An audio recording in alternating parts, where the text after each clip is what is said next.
भुवः स्वः तत्सवितुर्वरेण्यं भर्गो देवस्य धीमहि धियो यो नः प्रचोदयात्।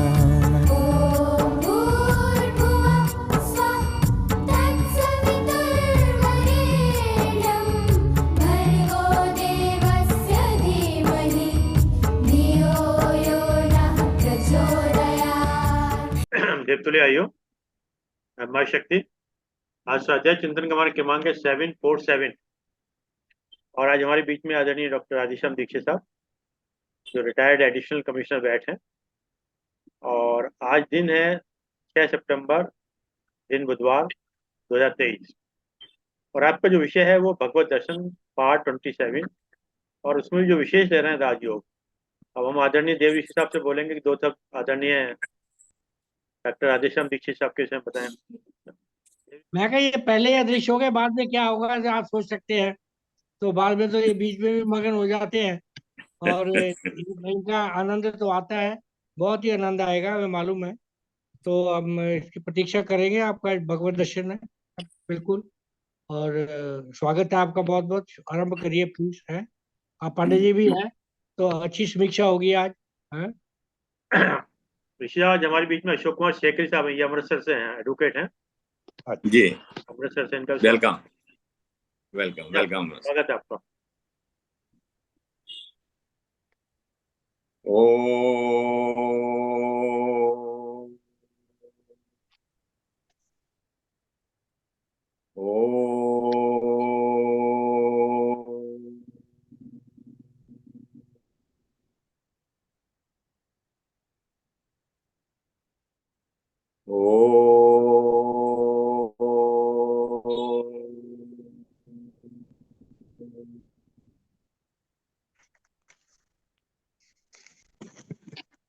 भगवत दर्शन की श्रृंखला में राजयोग की इस सीढ़ी में इस भाद्रपद माह में भगवान कृष्ण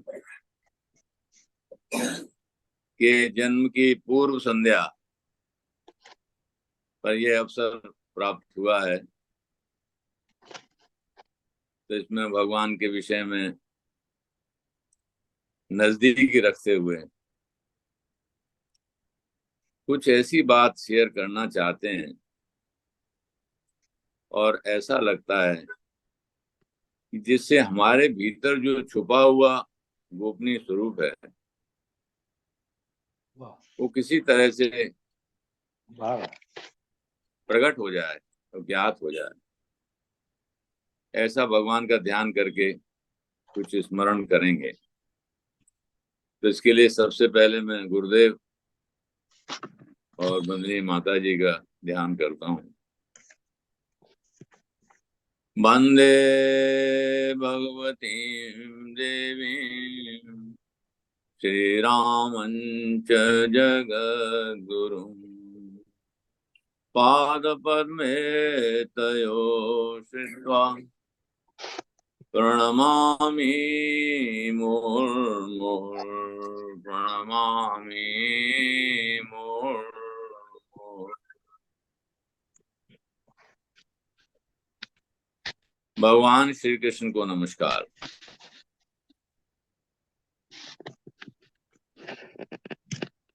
भगवान कैसे हैं? सच्चिदानंद रूपाय विश्व उत्पत्ति आदि हेतवे और तापत्रय विनाशाय श्री कृष्णाय वयं नमः। श्री कृष्णाय वयं तु वसुदेव सुतं देवं कंस चाणूरमर्दनम् देवकी परमानंदं कृष्णं वंदे जगद्गुरुं कृष्णं वंदे जगद्गुरुं। सुकृष्णाय वासुदेवाय देवकी नंदनाय च नंद गोप कुमाराय गोविंदाय नमो नमो गोविंदाय नमो गोविंदाय नमो। भगवान ने अपनी सारी भव्यता हो करके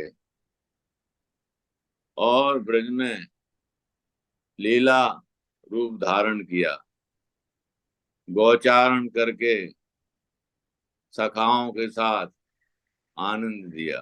भगवान का जो लीला स्वरूप है वो उनके ज्ञान की जो भगवत्ता को ढके रहती थी उसको उतार करके उन्होंने एक तरफ रख दिया, और जो बात इन्होंने संदेश के रूप में स्वयं अपने वचन से उद्धृत की, उसका हम कुछ सहारा थोड़ा सा ले लेते हैं, जिससे भगवान की लीलाएं और भगवताएं दोनों का सम्मिश्रण आनंद ले सकें। भगवान ने उनकी जो गोपनीय शक्तियां हैं, प्रकृति है, उसके स्वरूप को वर्णन करते हुए कहा कि ये जो मेरी माया है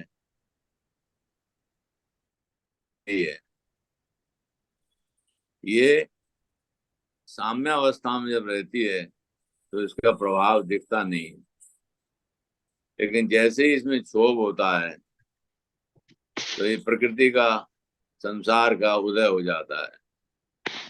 84 लाख योनियों के जीवधारी ब्रह्मा विष्णु महेश और ये लोग सब दिखाई देने लगते हैं। भगवान ये कह रहे हैं कि दैवी ऐसा गुणमयी मम माया दुरतया मामेव ये प्रपद्यन्ते माया में ताम तरन्ते ते। जो मेरे शरणागत होते हैं वे ही इस माया को, दैवी माया को पार कर सकते हैं। ये जो त्रिगुणी माया है, इसी का ये ढोल लिए हुए हम चल रहे हैं और ये बज रहा है। इसमें परमात्मा की जो अनुभूति है वो गोपनीय तत्व है। भगवान ये कह रहे हैं साफ साफ कि नामाम दुष्कृतिनो मूढ़ा प्रपद्यन्ते नराधमम् मायया अपहृत ज्ञाना आसुरीं भावमाश्रिता। आसुरी भाव, छीन झपट का भाव, प्राण को रखाने का भाव, इससे जो जीवन यापन करते हैं वो इस माया को पार नहीं कर सकते। माया को पार करने के जो साधन बताए भगवान ने, उसे अपनी शरणागति को कहा और कहा कि कैसे करते हैं लोग। देखिए 4 तरह के प्राणी हैं जो भगवान के शरण हो जाते हैं स्वाभाविक रूप से। चतुर्विधा भजन्ते माम जना सुकृतिनो अर्जुन आर्तो जिज्ञासु अर्थार्थी अज्ञानी च भरतर्षभ ज्ञानी च भरतर्षभ। आर्त भाव, आर्त के बाद उपलब्ध होती जिज्ञासा, जिज्ञासु भाव, अर्थार्थी अर्थ भाव, और ज्ञानी। ज्ञानी का मतलब हुआ पूर्णतः से परमात्मा में विलीन हो जाना, विवेक शक्ति का उदय हो जाना। और इसके लिए हम थोड़ा सा जो वेदोक्त हमारी संस्कृति है उसके 4 जो वाक्य हैं मुख्य हैं, जो विवेक के ज्ञान के साधन भी बताए हैं, उनका जरा उल्लेख कर लेते हैं। ऋग्वेद कहता है कि प्रज्ञानम ब्रह्मा, और प्रज्ञानम ब्रह्म, प्रज्ञानम जो है वाच्यार्थ है, इशारा कर रहा है। यजुर्वेद कह रहा है अहम ब्रह्मास्मि, अनुभूति स्वरूप क्रिया के प्राण। अथर्ववेद कह रहा है अयम आत्मा ब्रह्म, मैं ही ब्रह्म हूं, ये आत्मा ही ब्रह्म। और सामवेद के छठे प्रपाठक का छांदोग्य उपनिषद में जो दालक अपने शिष्य को, पुत्र को उपदेश करते हैं कि तत् त्वमसि, तुम भी वही हो। तत् क्या है, त्वम क्या है, असी क्या है, इसकी विस्तार से व्याख्याएं तो समय समय पर होती रही हैं, लेकिन ये पूरा गीता जी में भी तत् त्वमसि का संदेश भगवान ने दिया है। और जो हम आज बातें कर रहे हैं या भगवान की तरफ शरणागति की जो इच्छा हो रही है, वो इसी पद में भगवान के तत्पद की ओर अग्रसर हो रही है। और भगवान ये कह रहे हैं कि चार तरह के लोग शरणागत होते हैं, उनमें जो ज्ञानी है वो तो मैं ही हूँ। तेसाम ज्ञानी नित्य युक्त एक भक्ति विशिष्यते। लोग ये समझते हैं कि शायद ज्ञान कुछ अलग है, कुछ भक्ति अलग है। ज्ञान की जो पराकाष्ठा है वो भक्ति ही है, अपने स्वरूप में एक हो जाना।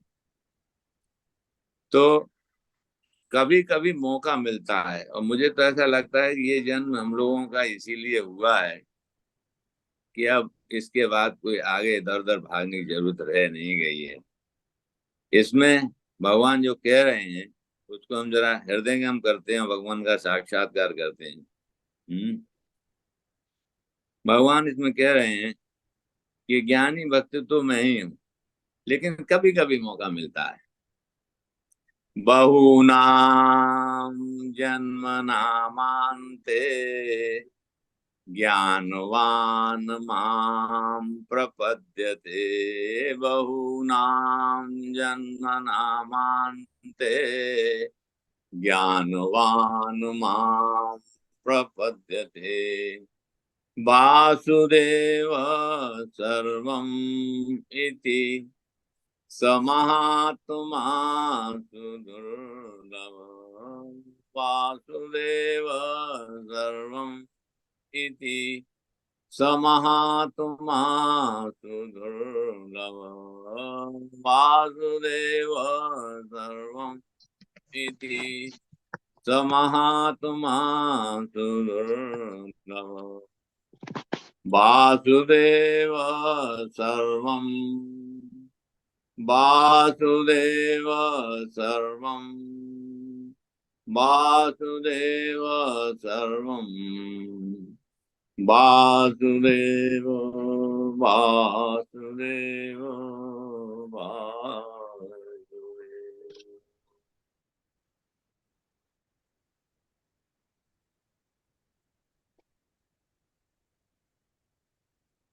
सब कुछ वासुदेव ही है, ये अनुभूति हो जाना इस जीवन की धन्यता है। वासुदेव सर्वम, तो सर्वम क्या है? सर्वम ये संसार और हम और भगवान। वासुदेव सर्वम। आद्यो अवतार पुरुष परस्य, आद्यो अवतार पुरुष परस्य। ये संसार परमात्मा का पुरुष के रूप में आदि अवतार है। ये संसार परमात्मा का पुरुष के रूप में आदि अवतार है। ये संसार परमात्मा का पुरुष के रूप में आदि अवतार है। जब तक साधक को ये लगे कि संसार और परमात्मा दो हैं, तब तक उसकी ये मान्यता हो कि संसार में परमात्मा है, परमात्मा में संसार है, संसार में परमात्मा है, परमात्मा में संसार। धीरे धीरे साधक सिद्ध बन जाता है। क्यों? कि सिद्ध की दृष्टि में केवल एक परमात्मा ही है। द्वैत का अंश धीरे धीरे उसके जीवन से निकलने लगता है। तो ऐसे साधक की अनुभूति में परमात्मा के साथ एकाकार हो जाता है। सर्वम, सर्वम का विस्तार क्या है? श्रीमद् भागवत में भगवान की लीलाओं के वर्णन में आता है, खम वायुमग्निम सलिलम महिंज, खम वायुमग्निम और सलिलम महिंच और ज्योतिंच सत्वानि दिशो द्रुमाणि और सरित समुद्राश्च हरे शरीरम यद किंच भूत। ओ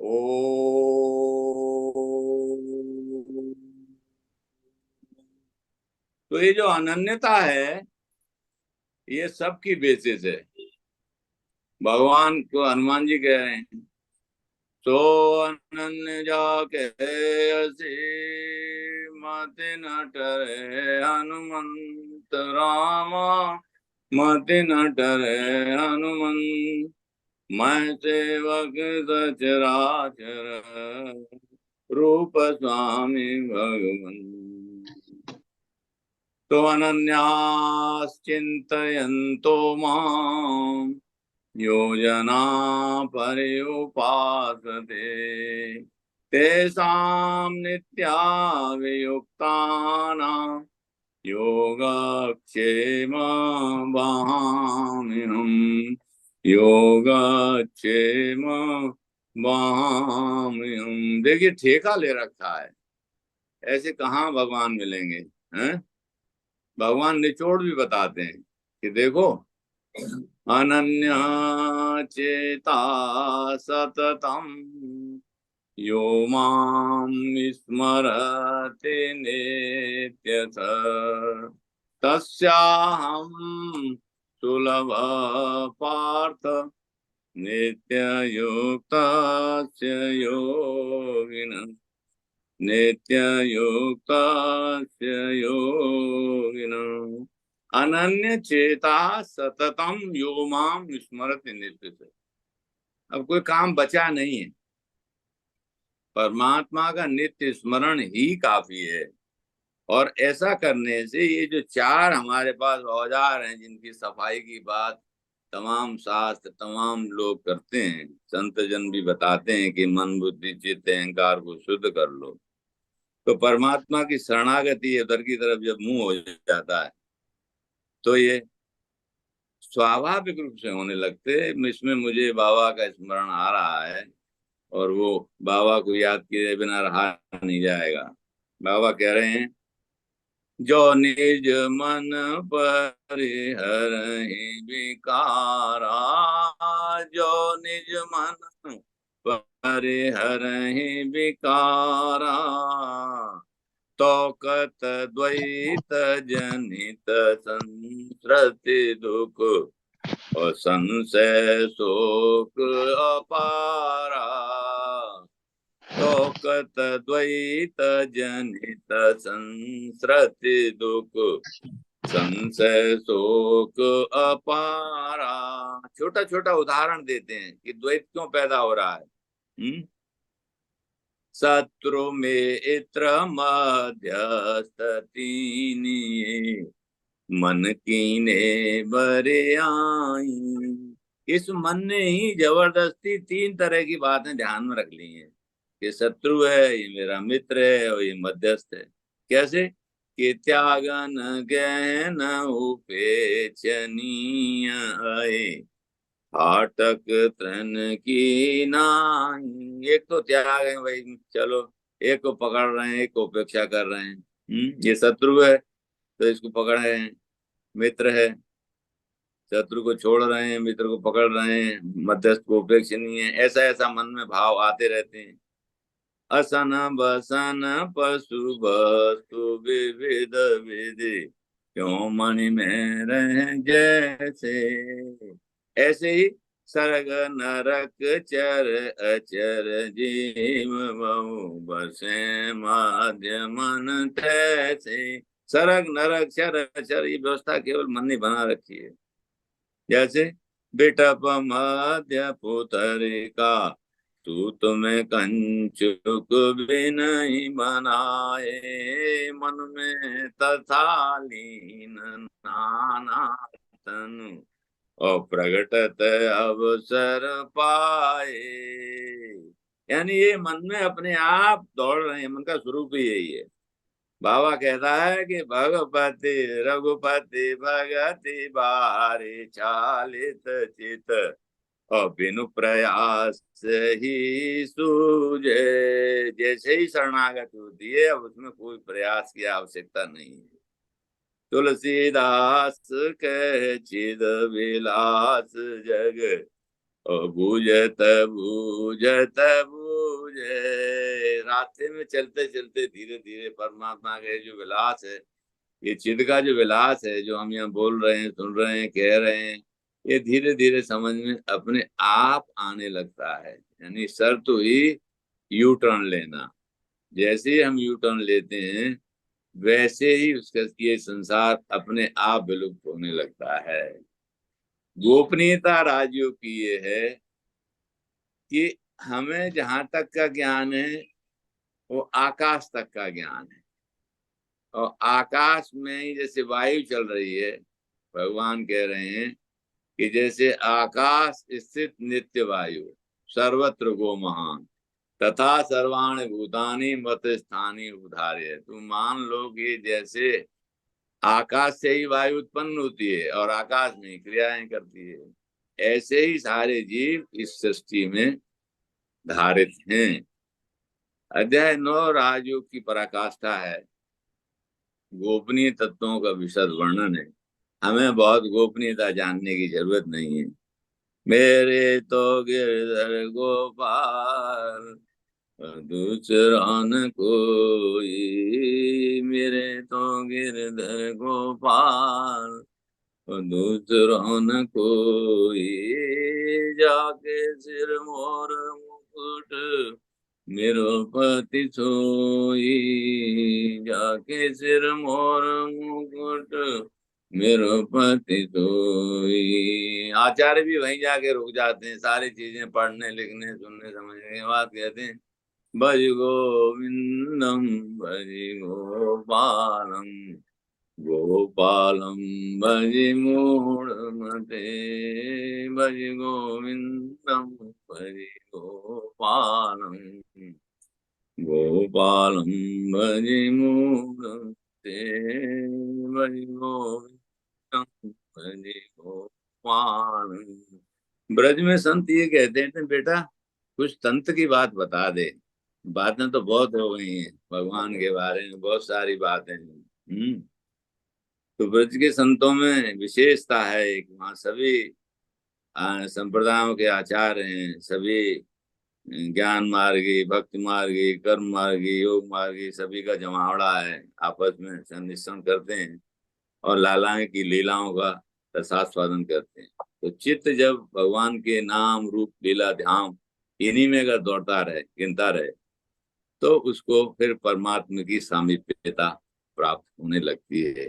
स्वाभाविक रूप से इसी जीवन में वो जीवन मुक्ति का आनंद देने लगता है। ऐसा करके भगवान श्री कृष्ण को प्रणाम करते हैं और इस जन्माष्टमी पर प्रयास करेंगे भगवान अच्छे से जो है रास्ता दे। ओम।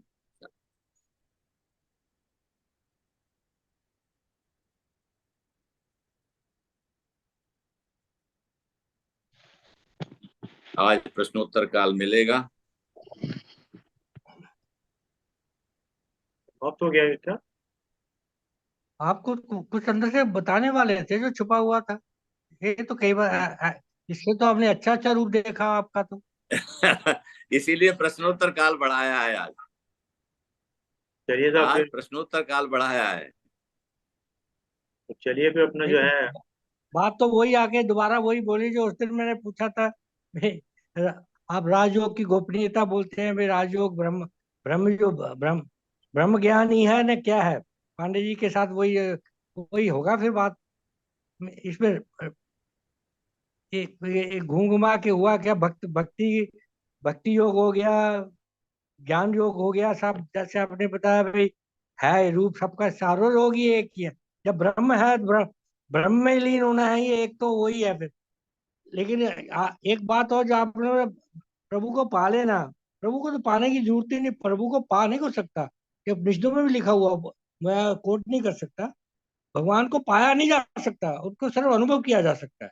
मेरा ख्याल आप ये इसका व्याख्या करेंगे। पाया तो जा सकता नहीं है, क्योंकि उसकी जरूरत ही क्या है। अगर आनंद में रहना, जैसे शुद्धि की बात की है कि मन बुद्धि चित्त अहंकार को शुद्ध कर लो तो सब कुछ मिल गया। क्या मिला, मिला क्या? मैं ये आज सबसे पूछना चाहता हूँ कि मिला क्या, कौन सा भगवान मिला आपको? मेरे हिसाब से तो मिला तो एक आनंद का अनुभव मिला है बस। तो सब कुछ वही है क्या? इसका व्याख्या करवाएंगे हम आज से, राधेश्याम जी से भी और पांडे जी से भी। फिर मिला क्या, मिलेगा क्या अंत में? आप भक्ति जो कर लो, ज्ञान जो कर लो, आप सारे ग्रंथ पढ़ लो, उपनिषद पढ़ लो, आपको अंत में मिलेगा क्या? ये मुझे आज बताइए, क्या मिलेगा? हाँ, आ रही है आवाज? हाँ जी, अरे आ रही है। शर्मा जी आवाज है?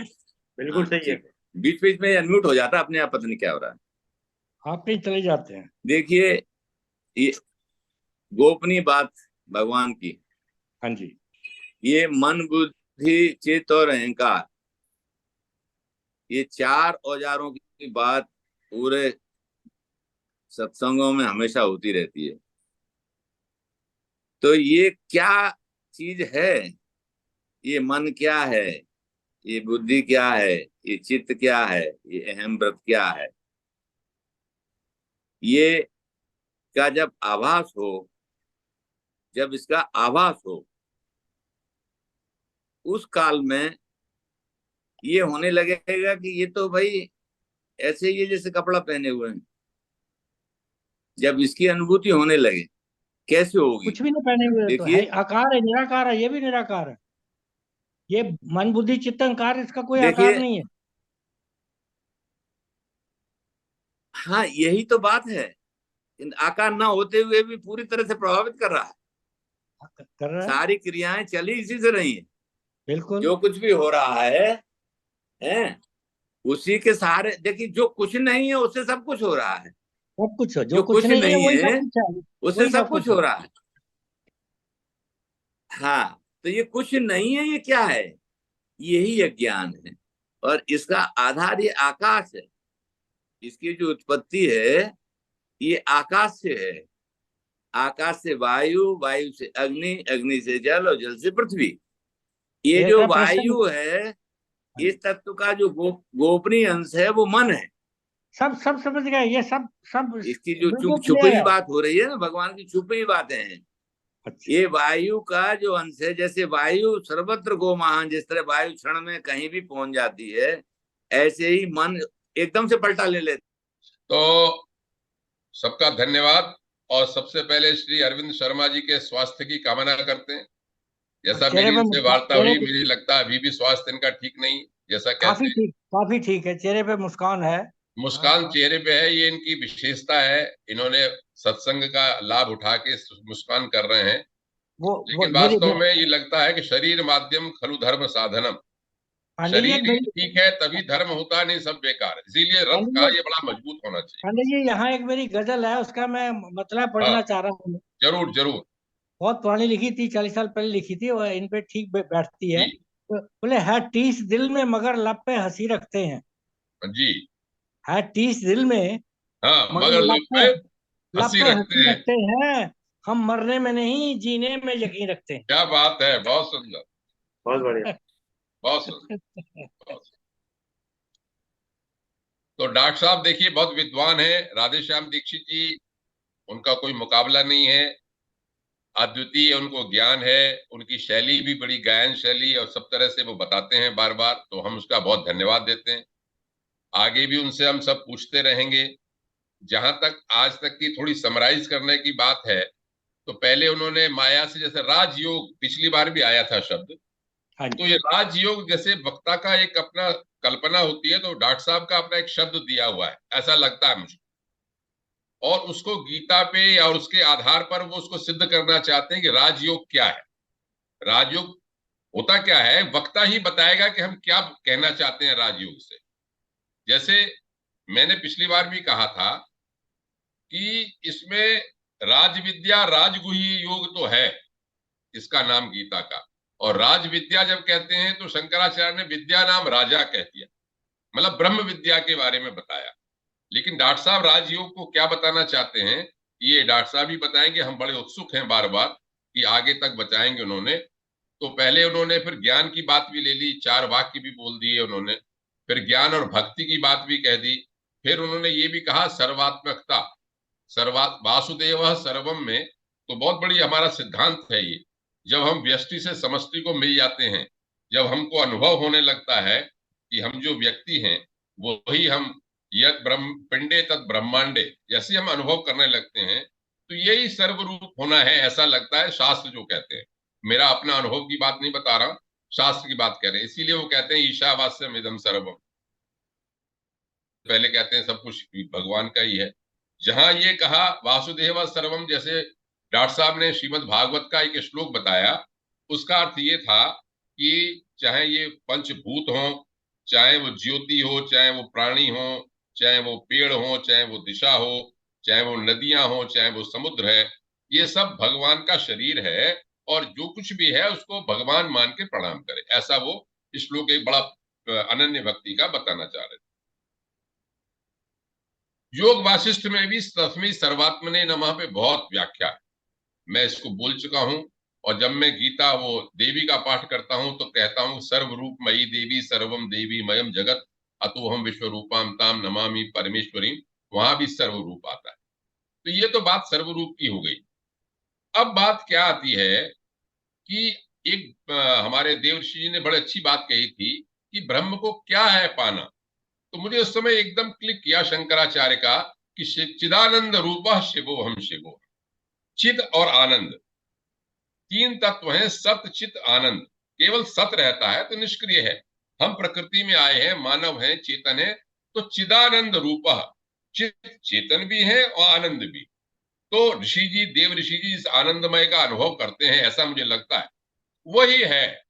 तभी कह दिया चिदानंद रूप शिवोहम शिवोहम। ये आनंद आपको आने लगे, लगने लगे कि बस मैं तो आनंदमय हूं, आनंद के अलावा कुछ भी नहीं है।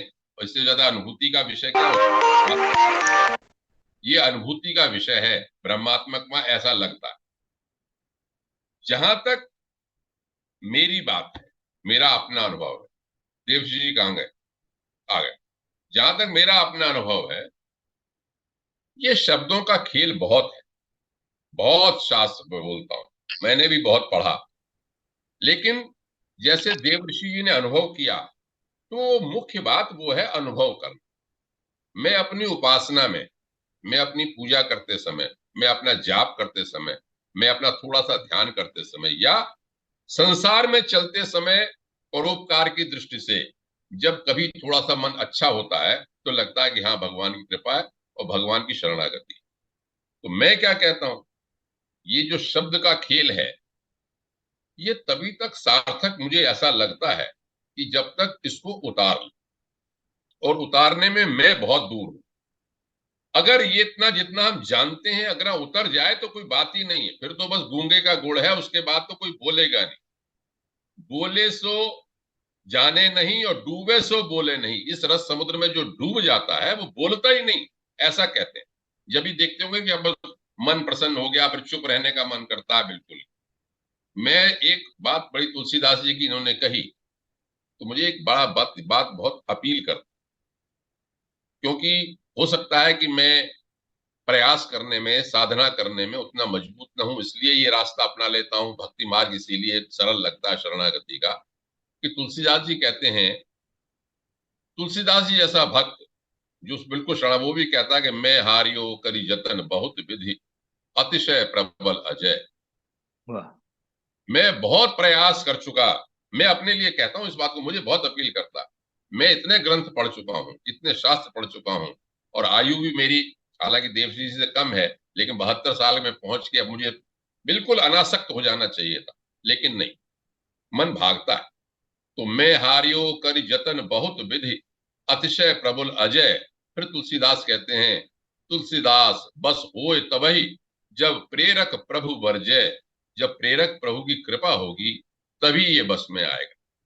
मतलब क्या, साधना भी करनी है, प्रयास भी करना है, लेकिन उसकी कृपा भी चाहिए।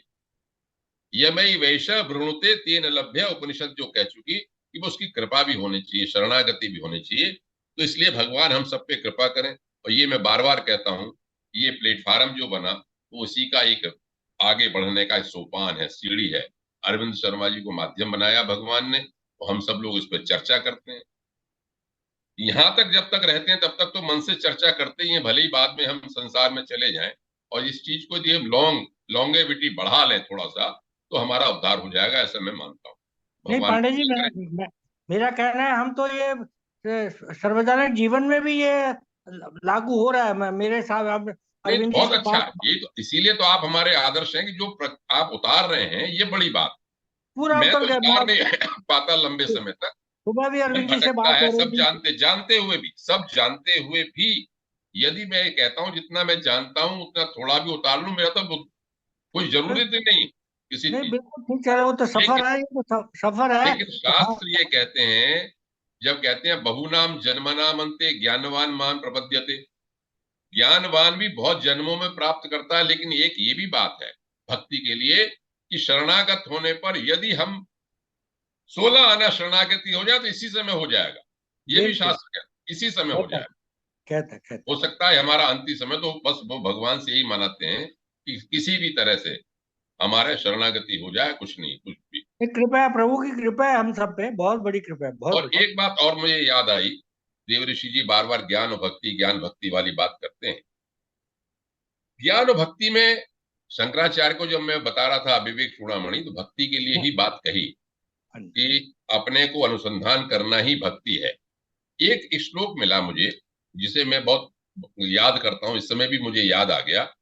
उसमें क्या लिखा, द्वैतम मोहाय बोधात प्राक, जाते बोधे मनीषया। क्या मतलब हुआ, ये द्वैत जो है ये मोह का कारण है, तभी तक जब तक कि हमको असली ज्ञान नहीं होता। द्वैतम मोहाय बोधात प्राक, ज्ञान होने से पहले पहले ये द्वैत का भाव मोह के लिए है। लेकिन अगली लाइन में ये कहते हैं कि भक्त्यर्थम कल्पितम द्वैतम अद्वैतावै सुंदरम, भक्ति के लिए जो द्वैत की कल्पना है वो अद्वैत से भी सुंदर है। इसलिए शंकराचार्य ज्ञानी होते हुए भी भक्ति परक स्तोत्रों की रचना करते हैं। भज गोविंदम भी कहते हैं, चिदानंद रूपा शिवोहम शिवोहम भी कहते हैं, अन्नपूर्णा स्तोत्र भी कहते हैं, सौंदर्य लहरी भी कहते हैं, क्योंकि वो जानते हैं कि ज्ञान में प्राप्त हो गए।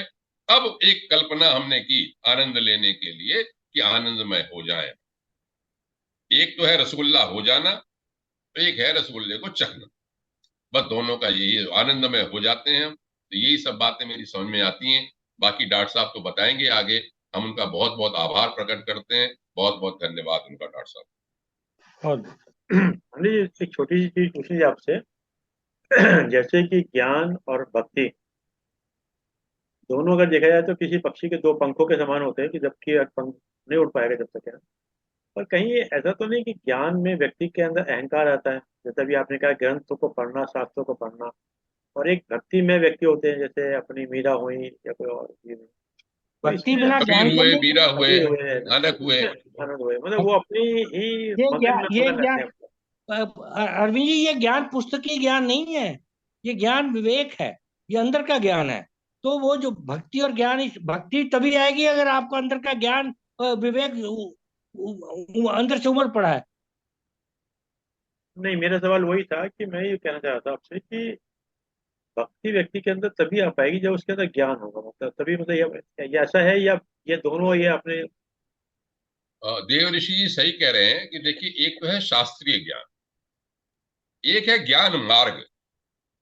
जब ये कहते हैं कि मैं वही हूं और मैं सर्वम खलु इदम ब्रह्म, ये केवल शब्दों का खेल नहीं है, तो कभी से हम पढ़े हुए हैं बचपन से, लेकिन इसको अनुभव करना असली बात है, इसको अनुभव करना। अच्छा, फिर मेरा व्यक्तिगत मानना यह है, ये पुरुष के प्रत्येक व्यक्ति के रुचि पर बड़ा निर्भर करता है, उसके स्वभाव पे, प्रकृति कि बहुत यज्ञ को पसंद करते हैं, बहुत जप को पसंद करते हैं, बहुत से नहीं कहते कुछ नहीं मैं तो मनन करूंगा, अपना बैठ गए आराम से, मेडिटेशन को पसंद करते हैं, बहुत से सेवा भाव में लगे रहते हैं कर्म के लिए। तो ये सब मिक्सचर सा है। मुझे ऐसा लगता है, जैसे मैं कहता हूं तो मुझे कभी ज्ञान का भी है थोड़ा सा भाव, भक्ति का भी थोड़ा है, थोड़ा सेवा का भी है, मनुष्य के रूप में प्योर एक तरह से नहीं अलग अलग कर सकते। आप सही कह रहे हैं, सब मिक्सचर है। जानना इसलिए चाहिए कि शास्त्र क्या कहते हैं। इससे क्या होता है कि हमारी थिंकिंग बनती है, थॉट प्रोसेस होता है हमारा। जैसे देव ऋषि ने अपना लिया कि नहीं, गायत्री मंत्र पढ़ना है, माता पिता की सेवा करनी है, अपने को आनंदमय रहना है। मैंने ये कर लिया कि नहीं भाई, मैं अपना सुबह उठूंगा, अपना जाप भी करूंगा, थोड़ा मेडिटेशन भी करूंगा, थोड़ा देवी का भक्ति भी करूंगा, पाठ भी करूंगा, संसार भी देखूंगा, और जाप करता रहूंगा, भगवती से मनाता रहूंगा, भाई मेरे ऊपर कृपा करो, कृपा करो, कृपा करो, और तुम्हारा ये सब अनुभव है, कभी अच्छा कभी बुरा। इसी तरह से ज्ञानी क्या कहता है कि नहीं नहीं, कुछ नहीं है, दुनिया कुछ नहीं है, मैं तो अपने में। तो अलग अलग रुचि के, प्रकृति के अनुसार ऐसा मुझे लगता होता, लेकिन मिक्सचर रहता। ज्ञानी नहीं कारुणिक होता है। ज्ञानी अगर है वास्तव में तो कारुणिक होगा ही होगा, करुणा का समुद्र उसके अंदर होना ही चाहिए। यदि मैं और आप में कोई फर्क नहीं है तो आपके दुख में मुझे दुखी होना ही पड़ेगा, यदि मैं वास्तव में ज्ञानी। ये नहीं कि चुपचाप होकर बैठ जाएगा, ऐसा कर, ऐसा मुझे लगता है। धन्यवाद आदरणीय आनंद पांडे साहब, धन्यवाद आदरणीय देवेश साहब, और विशेष धन्यवाद हमारे डॉक्टर आदिश्याम दीक्षित साहब का, उन्होंने समय निकाल के समय दिया। और जैसा कि एक विचार के साथ और 3 बार उनके साथ अपनी बात को आप करते हैं। आज का विचार बहुत छोटा सा है। अपनी सामर्थ्य का पूर्ण विकास ना करना, अपनी सामर्थ्य का पूर्ण विकास ना करना दुनिया में सबसे बड़ा अपराध है। अपनी सामर्थ्य का पूर्ण विकास ना करना दुनिया में सबसे बड़ा अपराध है। जब आप अपनी पूर्ण क्षमता के साथ कार्य निष्पादन करते हैं तब आप दूसरों की सहायता करते हैं। जब आप अपनी पूर्ण क्षमता के साथ कार्य निष्पादन करते हैं तब आप दूसरों की सहायता करते हैं। आइए 3 बार उनको चर्चा करते हैं।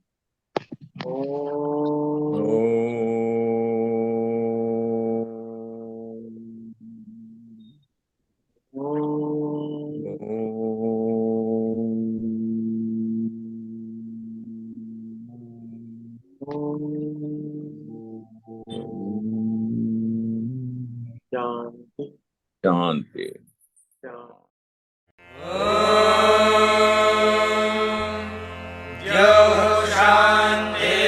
शांतिरंतरिक्षं शांतिः पृथिवी शांतिरापः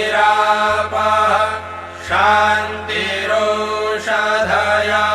शांतिः वनस्पतयः शांतिर्विश्वे देवाः शांतिर्ब्रह्म शांतिः सर्वं शांतिः शांतिरेव शांतिः।